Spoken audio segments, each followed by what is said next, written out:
اللہ جب کسی سے ناراض ہوتا ہے رزق نہیں چھینتا، آب و دانہ بند نہیں کرتا، سورج کو حکم نہیں کرتا کہ اس کے آنگن میں روشنی نہیں پھیلانی، چاند کو نہیں روکتا کہ تیری کرنیں اس کے ویڑے میں نہیں پڑنی چاہیے، بلکہ اللہ جب کسی سے ناراض ہوتا ہے سجدوں کی توفیق چھین لیتا ہے۔ سجدوں کی توفیق چھن گئی تو پھر سمجھو اللہ ناراض ہے، اللہ راضی نہیں ہے۔ اور اگر سجدوں کی توفیق نصیب ہو جائے، کسی نے واصف علی واصف مرحوم سے پوچھا تھا کہ کیسے ہمیں پتا چلے گا کہ ہماری نماز قبول ہو گئی ہے، تو انہوں نے کہا تھا ایک نماز کے بعد دوسری عطا ہو جائے تو سمجھ لو پہلی قبول ہو گئی ہے۔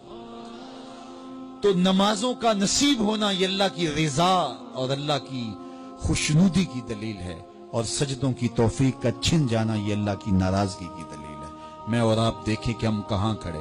دیکھیے دولت تو کفار کو بھی ملتی ہے، اللہ دولت اسے بھی دیتا ہے جس سے راضی ہے، اسے بھی دیتا ہے جس سے نہیں راضی، لیکن سجدوں کی توفیق اسے ہی دیتا ہے جس پہ وہ راضی ہے۔ تو 5 گانا نماز شعار زندگی بنا لیجئے، نماز قضا نہ ہونے پائے۔ قیامت کے دن بے نمازی اس صف میں کھڑا ہوگا جس صف میں نمرود کھڑا ہوگا، جس صف میں حامان کھڑا ہوگا، قارون کھڑا ہوگا، شداد کھڑا ہوگا۔ مجھے بتائیے ہم میں سے کوئی یہ گوارہ کرتا ہے ہم اس صف میں کھڑے کر دیے جائیں جہاں دشمنان خدا کھڑے ہوں؟ آج کوئی نماز پڑھے یا نہ پڑھے، حشر کے دن حکم ہوگا کہ اللہ کے حضور سجدہ کرو۔ ہر کوئی سجدہ کرنا چاہے گا، جو نہیں پڑھتا وہ بھی کرنا چاہے گا، لیکن بے نمازی کی کمر اکڑ جائے گی، وہ آرزو رکھنے کے باوجود سجدہ نہیں کر پائے گا۔ قرآن بتاتا ہے کچھ لوگ جہنم کو دھکیلے جا رہے ہوں گے، انہیں کچھ لوگ پوچھیں گے ما سلککم فی سقر، تم جہنم کو کیوں جا رہے ہو، کیا ہوا تمہیں؟ تو وہ جواب میں کیا کہیں گے؟ لم نک من المصلین، ہم نماز نہیں پڑھا کرتے تھے۔ سب سے پہلا حساب قیامت کے دن جو بندے سے لیا جائے گا وہ نماز کا لیا جائے گا۔ پہلا سوال بندے سے یہ ہوگا۔ یا چڑیاں بھی رب کی تسبیح بولیں اور اشرف المخلوقات سویا رہے، جب صبح کا وقت ہوتا ہے حشرات الارض بھی بلوں سے نکل کے رب کی تقدیس کے ترانے پڑھ رہے ہوتے ہیں، درختوں کی شاخوں پہ چڑیاں پرندے وہ بھی اللہ کی تقدیس کے ترانے پڑھ رہے ہوتے ہیں، حشرات الارض بھی اس کی تقدیس کے گیت گا رہے ہوتے ہیں، اور اشرف المخلوقات خراٹے لے رہا ہو، اس سے بڑی بد نصیبی کیا ہو سکتی ہے؟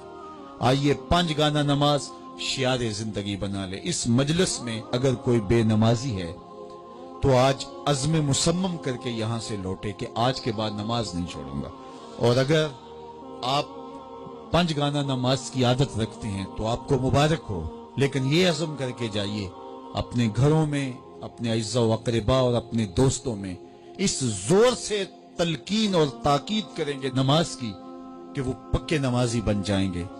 بندہ بندگی سے سجتا ہے، زندگی آمد برائے بندگی، زندگی بے بندگی شرمندگی۔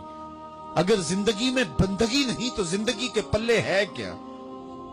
علماء نے لکھا ہے کہ یہ سارے درخت حالت قیام میں ہیں، چوپائے حالت رکوع میں ہیں، مینڈک تشہد میں ہیں، اور حشرات الارض سجدے میں ہیں، اور انسان اشرف المخلوقات ہے۔ اس کی عبادت میں درختوں کا قیام بھی رکھا گیا، اور رکوع بھی رکھے گئے، اور سجدے بھی رکھے گئے، اور قعدے بھی رکھے گئے، اس لیے تاکہ اس کی عبادت تمام مخلوقات کی عبادات کی جامع بن جائے۔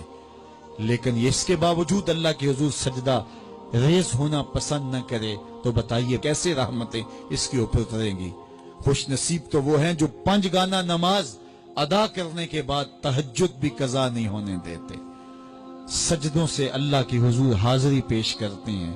سب سے زیادہ بندہ اللہ کے اس وقت قریب ہوتا ہے جب سجدے میں سر رکھا ہوا ہوتا ہے۔ انسان کے اشرف اعضاء اس کے سر میں ہیں، بولنے کی قوت زبان سر میں، دیکھنے کی قوت آنکھیں سر میں، سونگنے کی قوت ناک سر میں، چکھنے کی قوت زبان سر میں، سننے کی قوت کان سر میں، سوچنے کی قوت دماغ سر میں، اور سر مالک کے در پہ۔ ناک بھی رگڑ رہا ہے، پیشانی بھی رگڑ رہا ہے، اور زبان سے کیا کہہ رہا ہے؟ سبحان ربی الاعلی، مالک مجھ سے نیچے کوئی نہیں، تیرے سے بالا کوئی نہیں۔